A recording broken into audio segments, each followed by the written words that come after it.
Okay, Dub Valle Hifi started 14 years ago when I left the UK, but the story starts before that, because 20 years ago I started running sound system in the UK, and after a few years I'd had enough, so I come here on a mission.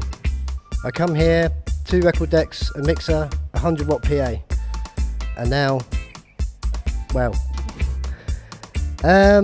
the Dub Valle Hifi, it started off, I was playing just bar gigs, and then got involved with a group of people, and we worked on the Dragon Festival from about 2005 through to 2008 at Orkaba. Then we moved on to doing Dragon Festival also at Santa Fe. But about 7 years ago, I was approached by Ras John Creswell from Kilmarnock Fire, and he said, "Phil, come and be my sound man." And I said, "Yes, bruv, let's go." So me and John have been working for years and years. We work together a lot, but also I have this as my solo project. And now I'm lucky to be joined by my family, my boys, my long-time brethren from the UK of 20 years, Swampy Selector. And yeah, it's just getting bigger and bigger, more and more motivation, more ideas are coming in. And yeah, we're just getting it out there. Generally trying to play a lot of new releases, but also, like tonight, we're playing a lot of the old school, a lot of the revival, the classics, you know, which some people in this country haven't really got into. They're just into the modern dub, the steppers, you know. So it's nice to have a bit of a variation. That's what we're about, variation.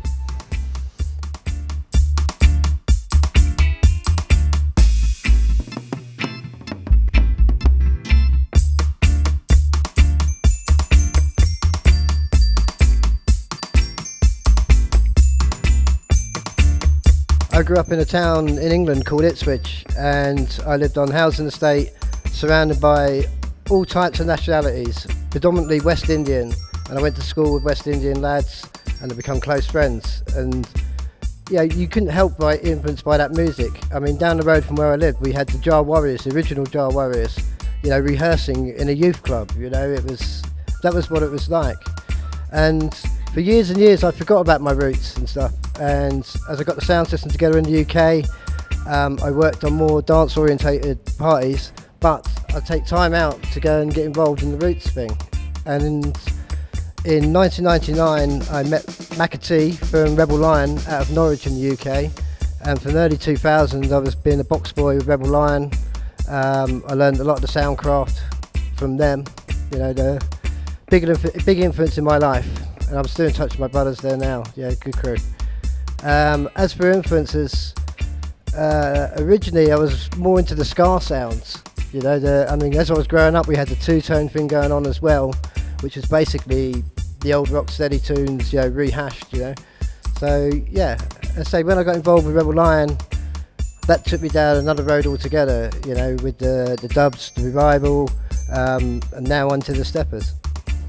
As for musical influences, endless list.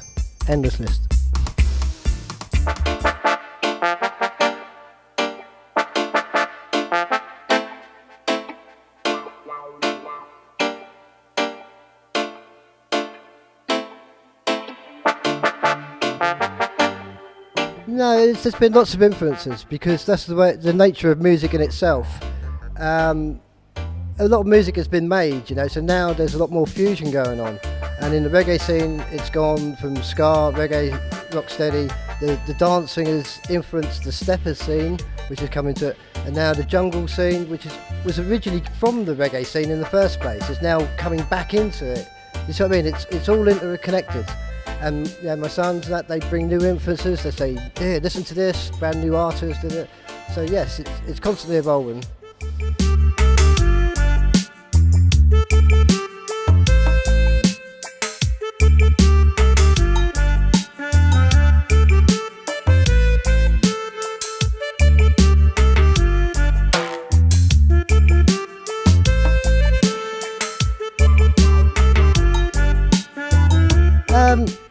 Things constantly change, things constantly evolve. I mean, from what you just said, I mean, you could also argue saying dancehall was very bad for reggae because of all the gangster influence and stuff that was being spoke about, the homophobia that was being sung about. You know, did that do reggae any favours? You can ask yourself that. I personally believe that dance music was the injection reggae needed, you know, to bring it into the 21st century. I love my old reggae and classics, but we're in the 21st century. There's a new generation coming on the scene. Yeah, they might not want to listen to, you know, Gregory Isaacs or Freddie McGregor or Frankie Paul. You know, nowadays they want to hear Irish and Steppers or Blackpool Jungle, or, you know, so the dance thing I think has helped. That's my personal opinion.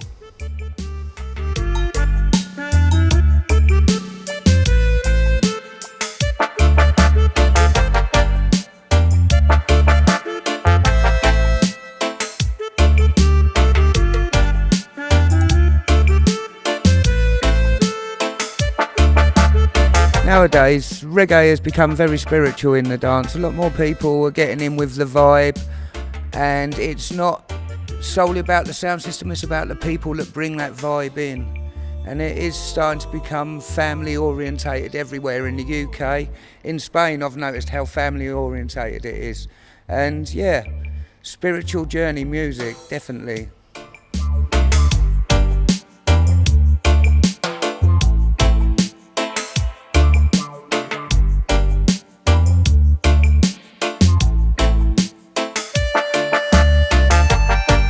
Yeah, there is a difference. I mean, sound system wise, I like this family thing. In the UK, it's not so family orientated, like where you have Granada Dub family bringing everybody together. In the UK, that doesn't happen so much. It's each out for their own. It's each sound system out there fighting to get a slot to play in one of the big dances. And it's really hard in the UK. I mean, you're talking there must be at least 300-400 sound systems in the UK fighting to play maybe 12 big venues in the UK for a Saturday night. But then you do get the good ones where you'll have 3 big sounds turn up for one night and you'll get 8 hours of pure bliss. Everybody's up skanking, you know. So yeah, but Europe, I like it. It's a bit more chilled out here. It's maybe it's the weather. There's not a lot of competition. Yeah, exactly. I mean, back in the UK, it's totally competition. Everybody is out to just diss and put everybody down. But here, all I've noticed is everybody working together to make each other's sound system work. Everybody I've met so far is from so many different groups, yet they all come together to make the nights happen. Transport, repairs, everything. Yeah, it's a lot more family orientated, and it's a much better vibe. Spiritual.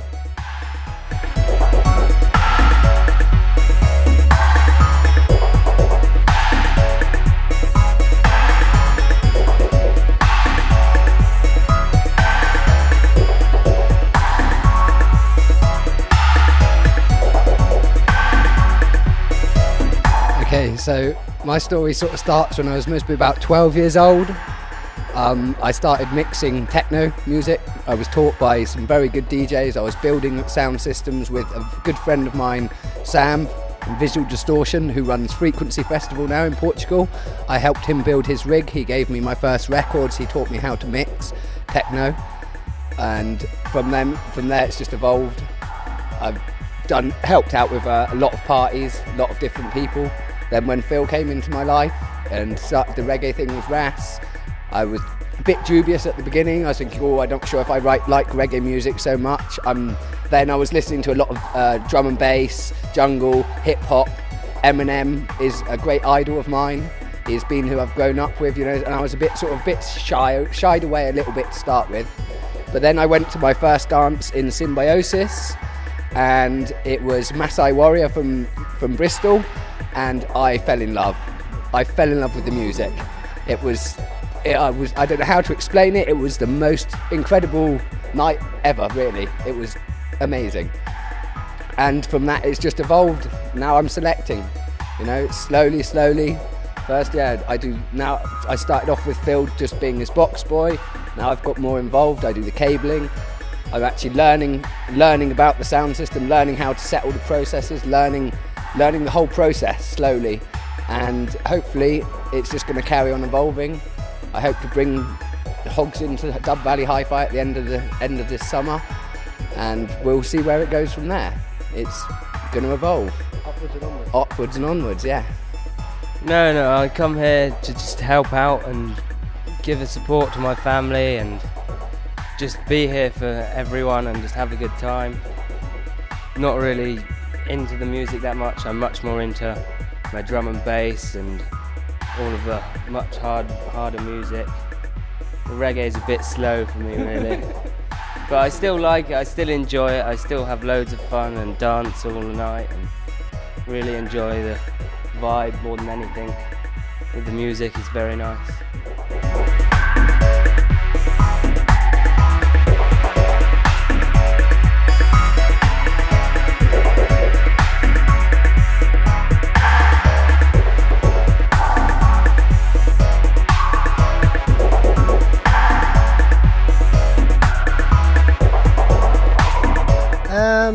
I can see the future being good. I mean, on a massive commercial scale, like international dub gathering and stuff like that, I think it struggles to actually make money. I think it loses money. I've noticed here in Granada, with the stuff that's going on in Soulidarity and stuff on a more of a commercial tip, it's struggling. Here in the Dub Factory, everybody loves it. The vibe is fantastic. It's family. The place is always packed out. It is a fantastic place, the Dub Factory. Before we played at Symbiosis, I fell in love with that place as well because of the atmosphere. You know, I'm very much from the underground. In the UK, I played a few clubs and stuff, but mostly we were doing free parties, taking the sound system out, and it was about the community, the people. You know, and so coming here and experiencing it here, it's about the people. You know, so the associations, I think, is the way forward for reggae in Spain, for the vibe and the culture to continue to function and to grow bigger. In the club thing and possibly the festival thing, I can see it dying off in the next few years, possibly. I hope not. I hope it totally does the opposite. But the support I've seen, it seems to be losing support in the mainstream, and it's just the hardcore, you know, the associations, the people who come here, that are really supporting it and pushing it forward. In Malaga, the South Fives crew, our brothers there, they regularly play a big club in Malaga, what's it called? La Chinchilla. And they lose money every time because they cannot get enough people through the door. I don't know if it's a location, a venue problem. When they play in their own association building, you know, they have no problem getting people there. It's the vibe. People don't want to be in a nightclub with big security and go outside to smoke and etc, etc. You know, you come here, you can smoke in the dance. You know, the vibe's chilled. There's no big security guys. It's nice. As for the other crews, in Andalusia, Mystical Hi-Fi, I can see them getting stronger and stronger. They're having a bit of a up and down at the moment, but I can see it leveling out. The enthusiasm, the energy from those guys is incredible. Dubstone seem to have a really good thing going on. Yeah, they've got a big sound going on. They seem to have the support from the Junta de Andalusia. I keep seeing their logo on the flyer, so I presume they're getting some sort of support. They have regular meetings there, you know, that's good. I mean, the scene in Madrid is, well, you know, it's you're there for yourself. Nyabingi, they put on some fantastic events. They're bringing some of the biggest names in Europe to their events. Fantastic. The scene in Bilbao, I don't know so much about. I know, as former friend of Rebel Lion, Carlos is there with Thunderclap sound system. He's been here for a lot of years, originally out of London. There's Box Attack, there's loads of big sounds up there, so, you know, it's very well supported in the north. Down here we do struggle a bit to get the numbers. I mean, here at the factory and various other associations it's better supported, but the bigger gigs aren't being supported enough in my opinion.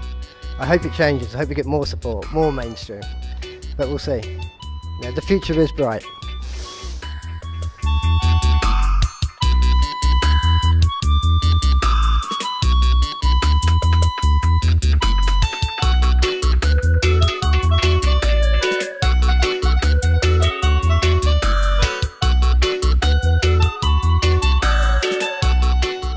The sound system, when I came here, I left the UK, I had 15k sound system in the UK that I sold.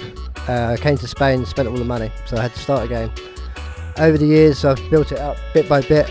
Money we've raised from the bars at free festivals, free parties, etc. A couple of bookings here and there, and as a bit more money comes in, we buy something else, you know, new driver, more wood, and we keep building. The amps has always been an issue, getting the amps together, because obviously they're very expensive. But over time we managed to buy them, all second hands. But I mean the progression of the sound system, it's got to the stage now where me and Daniel have decided that we're going to upgrade it. Basically we're going to build another sound system over the next year. And yeah, I mean obviously we can't keep it, we're going to have to sell this one, which is a shame. But no, we're going to upgrade it, just more efficient boxes, more efficient amps, especially on the amp side, because here in Spain we have a lot of issues with the electric in the venues. In the UK it's much better. Here in Spain there seems to be a lack of electric in a lot of venues, so moving on to digital amps is the way forward for us, even though I'm not a big fan of digital. But yeah, that's where we're progressing with it. I think also it's going to progress to a stage where we're going to run a PA hire company as well as doing the dub thing, to generate more funds to put into it all. I mean, we still need to raise funds for transport. We don't have our own transport, plus various other bits and pieces. We need to build distro box, but the other son that's not here, who's in England, he'll be over and he's going to build us all the electric box and everything. He's an electrician. So it's all moving onwards, yeah. So we're here today in Granada Dub Factory to celebrate their 4th dance.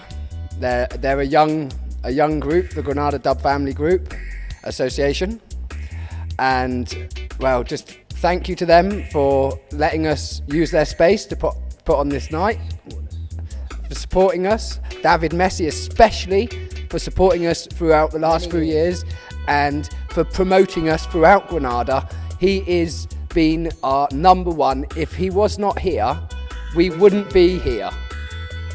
Thank you, David Messi. And thank you, Irie Town, for coming and giving us the opportunity to have this interview. It's amazing. And keep doing it. And keep doing it, yeah. Keep spreading it out there. Keep bigging it up. Spread the love.